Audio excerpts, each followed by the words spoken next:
बेटा कहले जे बाबा हथिया के मारू सबके तनवा सब तवा सामे बाबा भइयो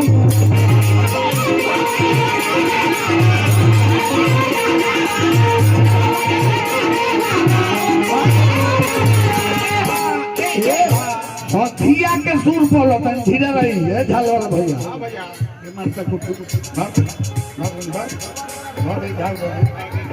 दे दे ना भैया जी दे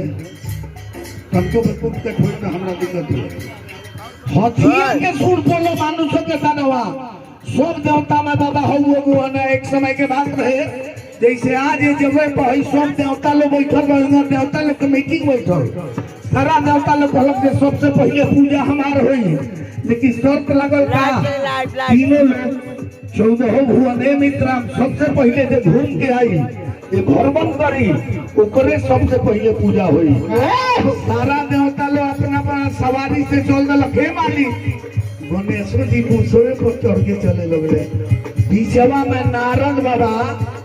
नारायण नारायण करत गणेश भगवान के लगे गईले कहले कहां जाता रहो गणेश जी कहनी के तीनों लोग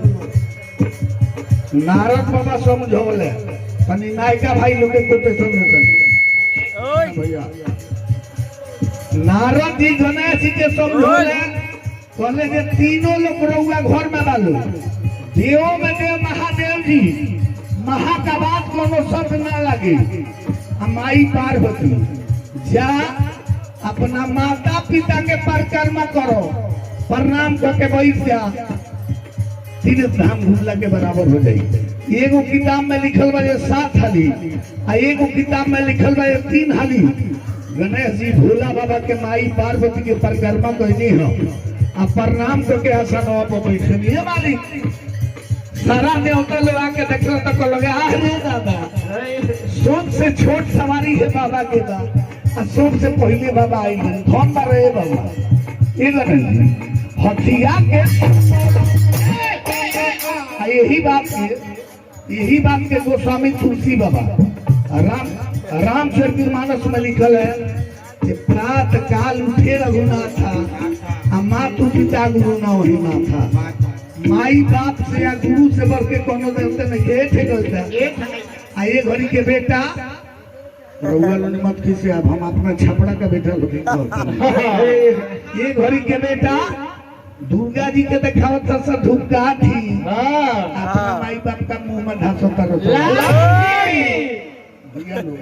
हाय रे बेटा आज ले महाराज बेटा ये घड़ी के बेटा लोग कहत नहीं हम अपना जिला के भाई मत किसी ये से रउलनी के कहता नहीं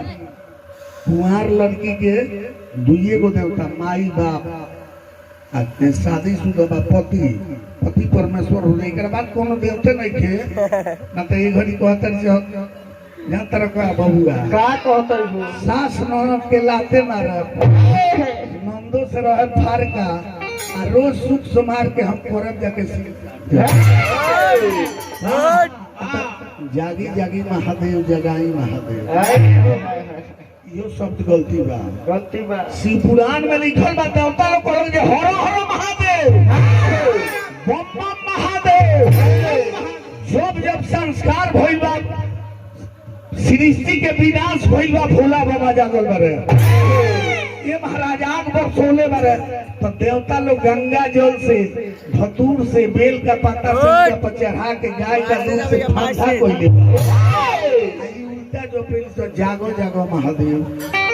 जब से तारल नहीं जगावे लोग तब से सुखा आवेला हां एहू में फर्क बा गरम से हम बोल करी ये से हम पहले जे सास ससुर के सेवा करो माई बाप के सेवा करो चारों धाम वही में बा सब दुर्गा जी घर ही बारी सब दुर्गे जी लोग हम कहले सब लोग भगवाने हो जितना लोग बैठल बा भगवान के खोजे जाए के बा हमार बाबूजी हमार दादा भगवान के देखले बारे ना भगवान के हो जे बोलता हुए मतलब भगवान निकल जाएंगे तो सब हो जाएगा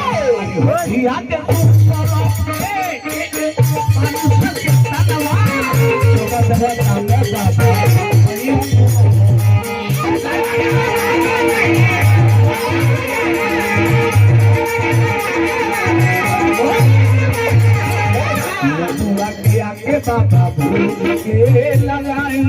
रजुआ के आके बाबा भोग के लगाई, सभी के आके बाबा नाम के बचाई।